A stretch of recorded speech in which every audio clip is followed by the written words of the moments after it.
अस्सलाम वालेकुम क्लास। आज हम स्टार्ट करने जा रहे हैं। आपके पास एक न्यू टॉपिक है जिसका नाम है ग्रेविटेशनल फील्ड। ग्रेविटेशनल फील्ड क्या होती है, उसकी डेफिनेशन की तरफ आते हैं। सबसे पहले कहते हैं the space around the earth in which the gravitational force act on a body is called gravitational field. यानी कि एक ऐसी स्पेस जिसके अंदर ग्रेविटेशनल फोर्स एक्ट करती हो उसको हम कहते हैं ग्रेविटेशनल फील्ड। इसकी एग्जांपल के तौर पे मैं आपके सामने बनाता हूँ कि ये आपके पास लेट्स सपोज ये अर्थ है। ये आपके पास क्या है, एक अर्थ है। और ये जो डॉटेड मैं बना रहा हूँ एक ऐसा एक स्पेस बन गई है जहाँ पे ग्रेविटेशनल फोर्स एक्ट करेगी। लेट्स सपोज एक बॉडी जो है वो इस फोर्स के अंदर आ जाती है, इस स्पेस के अंदर आ जाती है, तो क्या होगा, अर्थ उसे अपनी तरफ खींचेगी। अब ये जो मैंने डाटी बनाया हुआ है इसको हम कहते हैं ग्रेविटेशनल फील्ड। ग्रेविटेशनल फील्ड यानी कि कोई भी बॉडी अगर इस स्पेस के अंदर आएगी तो अर्थ उसे अपनी तरफ खींचेगी। ठीक है, यानी कि अर्थ ने क्या करना है, जब भी कोई बॉडी इस फील्ड के अंदर एंटर ही होगी तो अर्थ उसे अपनी तरफ खींच लेगी। आगे चलते हैं, इसके कुछ इम्पॉर्टेंट है कंजर्वेशन है इनकी। सबसे पहली जो चीज़ है वो कहता है कि हमने वर्क डन कैलकुलेट करना है in the form of gravitational field. Gravitational field की फॉर्म में, यानी कि अगर कोई बॉडी इस फील्ड के अंदर आती है तो उसके ऊपर कितना वर्क डन होगा और किस लिहाज से वर्क डन होगा। सबसे पहली जो चीज़ है वो 3 पॉइंट्स हैं। पहला पॉइंट कहता है if the displacement in the direction of the gravitation field the work is positive. कहता है कि आपके पास अगर कोई बॉडी जो है, अगर कोई मैस या कोई भी बॉडी है वो in the direction of gravitational field हो, यानी कि अभी ग्रेविटेशनल फील्ड नीचे की तरफ है और जो डिस्प्लेसमेंट हो वो भी नीचे की तरफ हो, यानी कि डी भी इस तरफ हो और जो एफ जी है जिसे ग्रेविटेशनल फील्ड कह रहा हूँ वो भी नीचे की तरफ हो, तो आपके पास work done will be positive, यानी कि वर्क पॉजिटिव होगा। ऐसा क्यों होगा इसके बारे में भी हम डिटेल से बात करेंगे। इसके अलावा वो कहता है कि अगर आपके पास if the displacement is against the direction of the gravitation field या gravitational force the work is negative, यानी कि अगर आपके पास क्या हो कि आपके पास अगेंस्ट द ग्रेविटेशनल फोर्स हो, यानी कि डिस्प्लेसमेंट नीचे की तरफ है और जो ग्रेविटेशनल फोर्स है वो ऊपर की तरफ हो, तो उस वक्त आपके पास वर्क जो होगा work will be in negative. ठीक है, तो मेन मेन पॉइंट्स हैं वो आपको बताता जाऊंगा साथ साथ। ठीक है, कहता है if displacement is perpendicular to the direction. अगर कहता है कि फोर्स इस तरफ है और डिस्प्लेसमेंट आपके पास इस तरफ हो, यानी कि दरमियान में आपस में 90 का एंगल बना हो, उस वक्त आपके पास जो वर्क होगा वो ज़ीरो होगा। इसमें 3 पॉइंट बताए हैं, work is positive, negative and zero. इसी को लेके हम डिटेल से आज देखेंगे। सबसे पहली जो चीज़ है वो कहता है कि हम एक एक्सपेरिमेंट करते हैं जिसके अंदर हम एक बॉडी को ले लेते हैं जो किसी पॉइंट के ऊपर पड़ी हुई है या टेबल के ऊपर पड़ी हुई है। लेट्स सपोज उसकी हाइट आपके पास है बेस से लेके यहाँ तक वो है एच। उसने हाइट दी हुई है आपके पास, क्या है वो एच है। ठीक है, हाइट उसने दे दी है एच है। कहता है कि ए से लेके बी तक एक पाथ है, इसे पाथ 2 कह लेते हैं, पाथ सॉरी इधर पाथ 3 लिखी हुई है। ए से लेके बी तक एक परपेंडिकुलर पाथ है, यानी कि मैं यहाँ से इस पाथ से ए से बी की तरफ पहुँच सकता हूँ। या फिर दूसरा तरीका ये है कि पहले मैं ए से डी तक जाऊं फिर डी से बी तक जाऊं, इसको पाथ नंबर 1 कहेंगे। इसके बाद आपके पास सेकंड पाथ है ए से सी एंड सी से फिर बी की तरफ, यानी कि यहाँ पे 3 पाथ आपके पास हैं। कौन कौन सी? पहली है ए डी बी और दूसरी है A C B and third one A B, यानी कि यहाँ पे उसने 3 पाथ आपको गिवन कर दिए हैं। कहते हैं कि आपके पास कोई भी बॉडी है या ऑब्जेक्ट है वो क्या करता है, इसको फिगर को हम ऐसे बनाएंगे। हम कहेंगे बॉडी आपके पास पॉइंट बी पे पड़ी हुई है, लेट्स सपोज यहाँ पे पॉइंट ए है। तो सबसे पहले कोई बॉडी ट्रैवल करती है या डिस्टेंस ट्रैवल करती है या कोई भी ऑब्जेक्ट डिस्टेंस ट्रैवल करता है, बी पॉइंट तक जाता है। इस बी पॉइंट तक जाने के लिए आपके पास 2 रास्ते और भी हैं। पहला रास्ता ये है ए से बी की तरफ, एक ये रास्ता है, इस से नाम देते हैं ए डी बी, और दूसरा रास्ता आपके पास है ए सी बी। दूसरा रास्ता जो सेकंड वे है वो है ए सी बी। इसको हम कह लेते हैं ये पाथ 1 है, ये पाथ आपके पास 2 है और ये आपके पास पाथ 3 है। तो जो मेन पॉइंट है वो ये है कि हमने इन तीनों पाथ के अराउंड वर्क डन कैलकुलेट करना है, वर्क निकालना है। तो सबसे पहली जो चीज़ है वो यहाँ पे जो नोट करने वाली है, जब भी कोई बॉडी ऊपर की तरफ मूव करती है यानी कि ऊपर की तरफ जाने की कोशिश करती है तो उसको ग्रेविटी नीचे खींचती है, यानी कि फोर्स ऑफ ग्रेविटी लगती है, जो कि हमारे पास approximately equal to its weight, weight आपके इक्वल होता है that is equal to mg, यानी कि हमारे पास जो ग्रेविटेशनल फोर्स लग रही होती है that is weight, weight is equal to mg, इसलिए इसने सबसे पहले लिख दिया यहाँ पे mg। अब हम कैलकुलेट करने जा रहे हैं पाथ फॉर वन, यानी कि पार्ट वन के अंदर हम पाथ कवर करेंगे जो कि आपके पास है work done along A D B, यानी कि हमने अभी वर्क डन करना है ए डी बी तक, ठीक है। तो हम क्या करते हैं, work done along A D B, मैं इसको दो छोटे पाथ में बांट लेता हूँ। पहला बांटता हूँ वर्क डन ए से डी तक, फिर वर्क डन डी से बी तक। मैं क्या करता हूँ, पहले वर्क यहाँ से ए से लेके डी तक करता हूँ कैलकुलेट, फिर डी से लेके बी तक कैलकुलेट करता हूँ। मैंने इसको दो छोटे हिस्सों में बांट दिया। सबसे पहला वर्क कैलकुलेट करने जा रहे हैं हम वर्क ए से डी तक, ए से डी तक। तो बच्चे यहाँ पे सिंपल है, जैसे कि यहाँ पे आपके सामने क्लियर लिखा हुआ है वर्क फ्रॉम ए से डी तक। सबसे पहले वर्क का फार्मूला आपको पता है, वर्क का फार्मूला क्या होता है आपके पास, एफ डॉट डी, यानी कि डॉट प्रोडक्ट होता है। जब आप एफ डॉट डी करेंगे solve, that is equal to F D cos of theta, cos of theta, where F आपके पास किसके इक्वल था, एम जी, एंड डी यहाँ पे in the form of displacement है, तो ए से लेके डी तक कर है, तो ये हमारे पास आ जाएगा ए से डी तक displacement, into cos of theta, cos theta. यहाँ पे थीटा की वैल्यू कैसे निकालनी है उसकी तरफ आते हैं। थीटा की वैल्यू देखें बच्चे, बॉडी ने डिस्टेंस ट्रैवल करना है इस तरफ, जबकि फोर्स ऑफ ग्रेविटी लग रही है नीचे की तरफ, यानी कि बॉडी की कोशिश है ए से डी की तरफ जाने की, लेकिन जो फोर्स ऑफ ग्रेविटी है वो नीचे की तरफ लग रही है। दरमियान में एंगल कितना आ जाएगा, वो आ जाएगा 90 डिग्री। जब आप इसमें पुट करेंगे M G A D into cos of 90, cos 90 आपके पास जीरो होता है, ये सारी वैल्यू आपके पास हो जाएगी ज़ीरो। तो यही पॉइंट इधर उसने किया है कि M G A D is equal to zero, यानी कि इंटू ज़ीरो आपके पास क्या आ गया है, ज़ीरो। अब हम चलते हैं नेक्स्ट पॉइंट के ऊपर, जहाँ पे हमने कैलकुलेट करना है फ्रॉम डी से बी तक, यानी कि डी से बी तक कैलकुलेट करना है। इसको कैसे कैलकुलेट करेंगे वो देखते हैं। कहता है वर्क डी से बी तक इज इक्वल टू, मैं डायरेक्ट कर रहा हूँ, यहाँ पे डायरेक्ट किया हुआ है, मैं दोबारा नहीं करूँगा, एफ डॉट डी वो आपने करना है, M G into D B cos of 180। अब देखें एंगल के कैसे निकालने हैं डी बी का, वो देखें बॉडी ने कवर करना है इस तरफ डायरेक्शन डी से लेके बी तक, लेकिन जो ग्रेविटेशनल फील्ड है, जो ग्रेविटी है बॉडी की, जो ग्रेविटेशनल फोर्स है वो नीचे की तरफ लग रही है, डाउनवर्ड। एफ जी आपके पास किस तरफ लग रही है, डाउनवर्ड। एंगल दरमियान में कितना होगा आपके पास, 180 डिग्री का होगा। एंगल कितना होगा आपके पास, 180 का। इस वजह से इसने यहाँ पे पुट कर दिया कॉस 180। कॉस 180 आपके पास होता है -1 के, और डी से लेके बी तक जो मैं स्टार्ट में बताया था that is equal to H, इसने डी बी की जगह सिंपली एच डाल दिया, एम जी एच -1, ये that is equal to minus M G H. ये आपके पास आ गया है from A to D and D to B. A to D zero आया है और डी से बी तक आपके पास माइनस एम जी एच आया। अब क्या करना है, मैंने टोटल वर्क डन निकालना है, that is W A D B. W A D B किसके इक्वल होता है, work from A to D plus work D से बी तक। अब क्या करेंगे, इन दोनों को ऐड कर लेंगे, आपके पास जो इक्वेशन आई हुई है that is zero minus M G H को ऐड कर लेंगे, that W A D is equal to M G H minus M G H. इसे इक्वेशन नंबर 1 का नाम दे देंगे। आपके पास पाथ नंबर 1 हमने कैलकुलेट कर लिया, पाथ 1 निकाल लिए। अब आते हैं सेकंड पाथ के ऊपर, जो कि आपके पास है path A C B. A C B work कैसे कैलकुलेट करेंगे हम, ए सी बी कैसे कैलकुलेट करेंगे, वर्क फ्रॉम ए से सी फिर सी से बी तक, ठीक है। तो इसने वर्क लिख दिया है, work A C B is equal to work from A से सी प्लस सी से बी।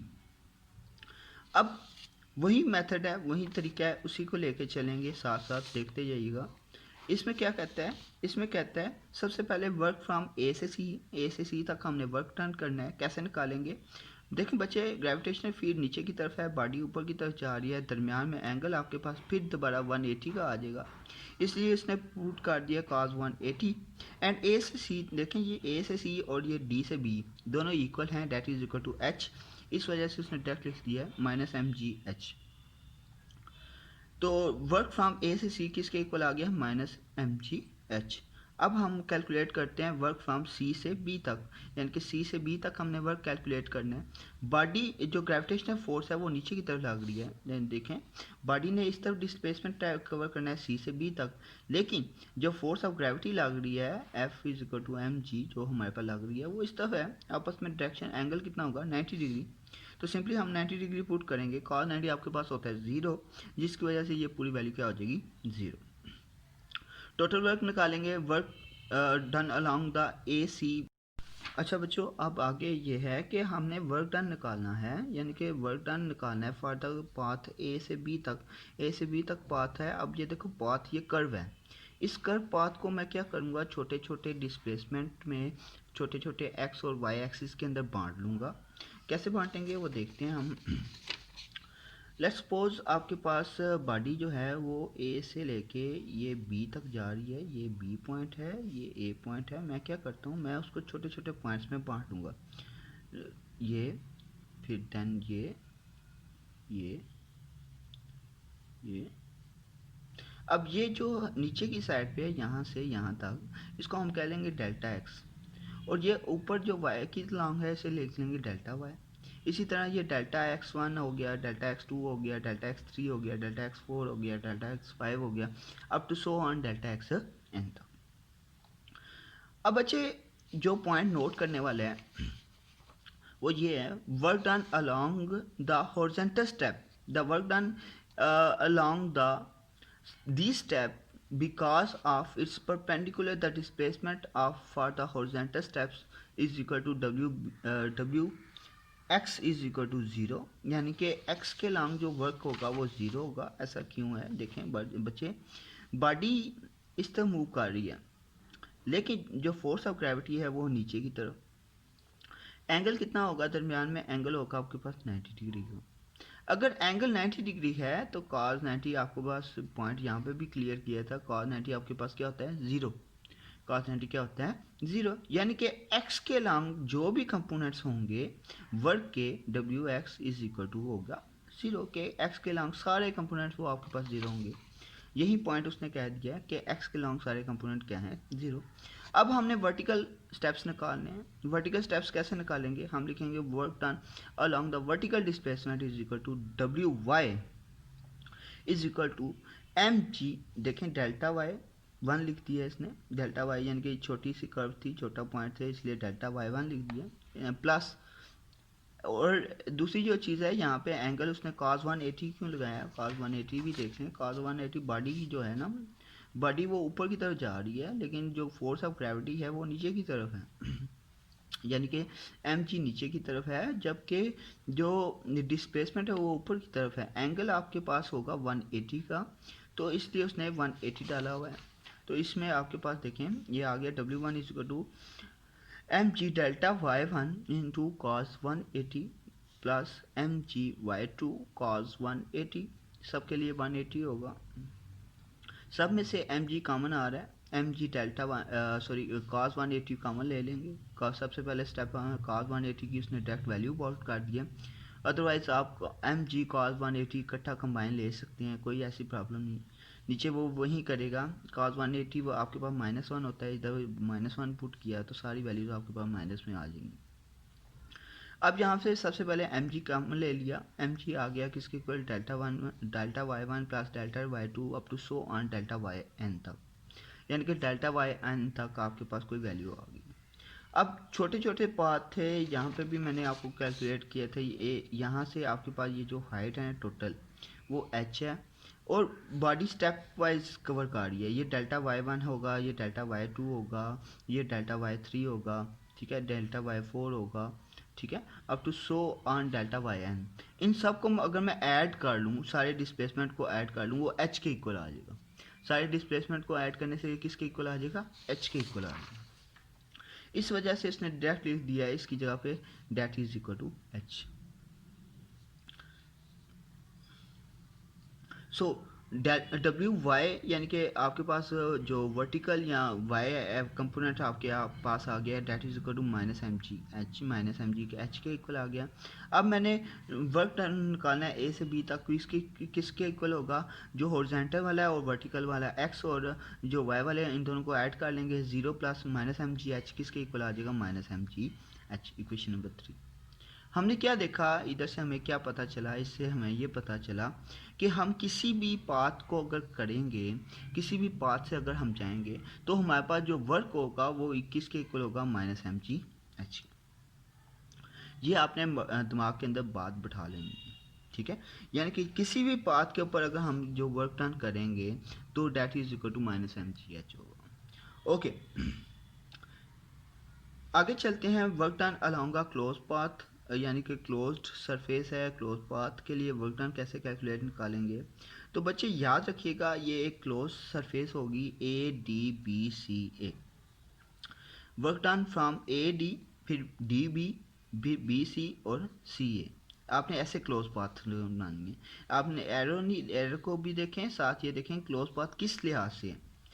तो आपने क्या करना है, वर्क डन निकालना है, तो आपके पास आ जाएगा work done along A to D, A से डी तक किसके इक्वल आ जाएगा, एम जी ए डी, जैसे हमने यहाँ पे किया था cos 90, M G A D is equal into zero, ये जीरो आ गया। फिर डी से बी तक, डी से बी क्या है हमारे पास, डी से बी हमारे पास आ जाता है M G D B cos 180। बच्चे ग्रेविटेशन फील्ड नीचे की तरफ, बॉडी ऊपर की तरफ जा रही है, एंगल 180 होगा। कॉस 180 आपके पास होता है -1, मैं पुट कर देना है, ये आपके पास -1 आ गया into minus M G H. Well the curve path उसने बेशक आप इन तीनों को लेके जा सकते हैं, बेशक इस ट्रायंगल को लेके A B, A D B A, ये भी ले सकते हैं, कोई बात नहीं है। अगर आप चाहें तो पूरा एक साइकिल ले सकते हैं, ठीक है। खैर यहाँ पे उसने एक स्पेसिफिक पॉइंट कर्व पाथ के लिए ले लिया है, कर्व पाथ के लिए भी ले सकते हैं, अदरवाइज आप सारा स्टेप ले सकते हैं ए डी बी सी ए, ऐसे जैसे भी कर सकते हैं। क्लोज पाथ के लिए हमने निकाला। तो बच्चे फॉर द कर्व पाथ वो कहता है वर्क डन बी से डी तक is equal to M G delta Y cos of zero. अब यहाँ पे कॉज ज़ीरो क्यों डाला है, ये एक स्पेसिफिक पॉइंट के लिहाज से देखें। अगर आप इसको देखें बच्चे, फिगर को गौर से देखिएगा, आपके सारे पॉइंट क्लियर हो जाएंगे। ए से डी तक, फिर डी से बी तक, और वो कहते हैं यहाँ पे अगर कर्व पाथ लेना है तो कर्व पाथ ले लें, अदरवाइज यहाँ पे इस तरफ जाना है, जैसे मर्जी आपको इजी लगता है। खैर मैं कर्व पाथ लेता हूँ, कर्व पाथ के लिए ज़रा मुश्किल होगा। खैर आप देखें कर्व पाथ है आपके पास, ये कर्व पाथ, ये कर्व पाथ है, और हमने क्लोज पाथ के लिए निकालना है। बॉडी अब नीचे की तरफ आएगी तभी तो क्लोज लूप बनेगा आपके पास। ओके, बॉडी नीचे की तरफ आ रही है, ठीक है, याद रखिएगा बॉडी किस तरफ आ रही है, नीचे की तरफ। हमने इसके एक्स कंपोनेंट बना लिए और वाई कंपोनेंट बना लिए, एक्स कंपोनेंट बना लिए और वाई कंपोनेंट बना लिए। अब देखिए जो वर्क डन होगा अलोंग द हॉरिजॉन्टल, वो हमें याद रखना है, वो तो होगा ही zero. Work done along the horizontal zero होगा, लेकिन जो वर्क डन अलोंग वर्टिकल होगा वो आपके पास इक्वल होगा। आपके पास सारे वर्क डन आपने कैलकुलेट कर लेना है, that is equal to M G delta Y one into cos of. अब देखें बॉडी जो है ना वो नीचे की तरफ आ रही है, बॉडी किस तरफ आ रही है, नीचे की तरफ, और डिस्प्लेसमेंट किस तरफ है, वो भी नीचे की तरफ है। तो दरम्यान में एंगल आपके पास होगा 0 डिग्री का। एंगल कितना होगा आपके पास, 0 डिग्री, इसलिए उसने पुट किया 0 डिग्री। तो वर्क अलॉन्ग आई वाई, यानी कि वाई के अलॉन्ग जो वर्क होगा M G delta Y one cos 0 1 होता है। सो सेम केस उसने सारी वैल्यूज़ को इधर यहाँ पे कॉस 0 पुट किया है। Since delta Y one plus delta Y two delta Y N किसके इक्वल होता है, एच के इक्वल होता है। तो आपके पास किसके इक्वल आ गया, एम जी एच, ठीक है, ये आपके इक्वल आ गया एम जी एच के। सारी वैल्यूज़ को ऐड कर लेंगे क्लोज लूप के लिए, तो हमारे पास आ जाएगा 0 plus minus M G H plus M G H, cutting हो जाएगी, डेट इज इक्वल टू 0। यानी कि क्लोज लूप के लिए आपके पास जो वर्क डन होता है वो होता है 0। ठीक है, चलें बच्चे अब हम नेक्स्ट टॉपिक के ऊपर आते हैं। ठीक है, तो बच्चों नेक्स्ट टॉपिक है आपके पास कंजर्वेटिव फील्ड। कंजर्वेटिव फील्ड सिर्फ डेफिनेशन है कंजर्वेटिव फील्ड की। कहता है the field in which work done along a close path is zero इस कार्ड का कंजर्वेटिव फील्ड, यानी कि जहाँ पे वर्क डन आपके पास ज़ीरो होगा वो कंजर्वेटिव फील्ड होगी। पावर की डेफिनेशन के ऊपर आते हैं, सिर्फ डेफिनेशन याद करनी है, इसके अंदर डिटेल से याद करने की ज़रूरत नहीं है। ओके, पावर क्या होती है? Power is defined as work per unit time, यानी कि किसी टाइम के मुताबिक आपने वर्क डन किया है, that is known as power. Power is equal to W by T, W by T होता है। इसके अलावा अगर इंस्टेनियस पावर देखेंगे, मैंने इंस्टेनियस के बारे में बताया था कि इंस्टेनियस के अंदर सिर्फ आप लगाते हैं लिमिट डेल्टा टी या is equal to zero, that is equal to delta W by delta T and the power unit के पावर ऑफ यूनिट्स के पावर जो होते हैं वो किसके इक्वल होते हैं? Power of unit is watt. क्या होता है आपके पास? Watt. And its dimension is equal to M L. Dimension आपके पास आएगी एम एल टू टी की पावर -3। ठीक है, ये कुछ बेसिक्स थे, डेफिनेशंस थी जो आपके सामने मौजूद हैं। इसके अलावा आपके पास कहता है define commercial unit of energy. बच्चे याद रखिएगा, commercial unit of electric energy, ये बहुत इंपॉर्टेंट है पॉइंट। कहते हैं कमर्शियल एनर्जी के यूनिट्स क्या होते हैं? Kilo watt per our. Commercial units आपके पास मोस्टली जो आपके घरों में यूज़ हो रहे होते हैं, कमर्शियल एरियाज़ में यूज़ हो रहे होते हैं, उनके यूनिट्स होते हैं किलो वाट पर आवर। और ये कैसे निकालते हैं? 1 kilowatt per hour is equal to 1 kilo में कितने होते हैं? 1000 वाट्स होते हैं। ठीक है, और 1 घंटे में आपके पास 365 सेकेंड्स होते हैं आपके पास। ठीक है, आपने सिंपली इन दोनों को मल्टीप्लाई करना है तो आपके पास आंसर आ जाएगा। ठीक है, that is equal to 3.6 multiply 10⁶ joule. इसको हम मेगा लिख सकते हैं, डैट इज प्रीफिक्स, तो 3.6 मेगा जूल। इसके अलावा आपको एक और पॉइंट आपको बता देता हूँ, इस शॉर्ट क्वेश्चन को किसी और तरीके से भी दे सकते हैं। कहता है ये ऐसे दे सकता है, calculate 3.6 mega joule is equal to 1 kilowatt per hour. आपको इस लिहाज से भी दे सकता है, तो आपने ये लाजमी याद करना है, बहुत इंपॉर्टेंट है। आगे चलते हैं। Prove that the instantaneous power P is equal to F dot V. P is equal to F dot V. तो बच्चे सबसे पहले आपके पास पावर की जो वैल्यू है, वो पावर का आपको फार्मूला जो है, limit delta T approaches to zero delta W by delta T. यहाँ पे इंस्टेनियस वाला फार्मूला यूज़ किया है क्योंकि इसने स्टार्ट में इंस्टेनियस पावर कैलकुलेट करने को कहा था। ठीक है, limit delta T approaches to zero delta W by delta T. तो डेल्टा डब्ल्यू किसके इक्वल होता है? याद रखिएगा एफ डॉट डेल्टा डी। ठीक है, तो एफ बाहर आ जाएगा लिमिट के, तो आपके पास limit delta T approaches to delta W by delta D divided by delta T, that is equal to velocity. Instantaneous velocity हमने डिफाइन किया था, F is equal to F dot P is equal to F dot V, that is instantaneous power. तो ये आपके पास बच्चे topic था। Next topic मैं अगले लेक्चर अगली वीडियो के अंदर कवर कर लूँगा, तो आपका ये कंप्लीट हो जाएगा। अच्छा बच्चों, एक और डेफिनेशन है आपके पास एनर्जी की। एनर्जी क्या होती है? Ability of a body to do work, यानी कि किसी बॉडी की काम करने की जो सलाहियत होती है उसको हम एनर्जी कहते हैं। There are two type of energy, ये आप पहले पढ़ चुके हैं, काइनेटिक एनर्जी और पोटेंशियल एनर्जी। काइनेटिक एनर्जी क्या होती है? The energy process by a body due to its motion, यानी कि मोशन की वजह से जो एनर्जी आती है उसको काइनेटिक एनर्जी कहते हैं। काइनेटिक एनर्जी का फॉर्मूला 1/2 mv²। इसके अलावा पोटेंशियल एनर्जी, पोटेंशियल एनर्जी क्या होता है? Energy process by a body because of its position in a force field और बिकॉज ऑफ फिजिकल कंडीशन, इसका पोटेंशियल एनर्जी, यानी कि किसी ग्रेविटेशन फील्ड की वजह से उसके अंदर जो चेंजेस आती हैं, उसकी एनर्जी के अंदर जो चेंजेस आते हैं उसको हम पोटेंशियल एनर्जी कहते हैं। That potential energy equal to mgh। इसके अलावा पोटेंशियल एनर्जी की एक टाइप्स हैं, दो टाइप्स हैं। एक तो आ जाती है ग्रेविटेशनल पोटेंशियल एनर्जी, जो कि आपके पास आपके सामने लिखी है, potential energy equal to mgh। इसके अलावा इलास्टिक पोटेंशियल एनर्जी है जो कि इसी की टाइप है, वो स्प्रिंग के अंदर वो मोस्टली पाई जाती है कंप्रेशन के लिए और यहाँ स्ट्रेच के लिए, that is equal to 1/2 kx²। इसका यूज़ हम चैप्टर नंबर 7 में करेंगे। इस चैप्टर में हम सिंपली हम GH का फॉर्मूला यूज़ करेंगे, ठीक है। तो कुछ प्रिंसिपल हैं, state and prove the work energy principle. Work energy principle क्या है?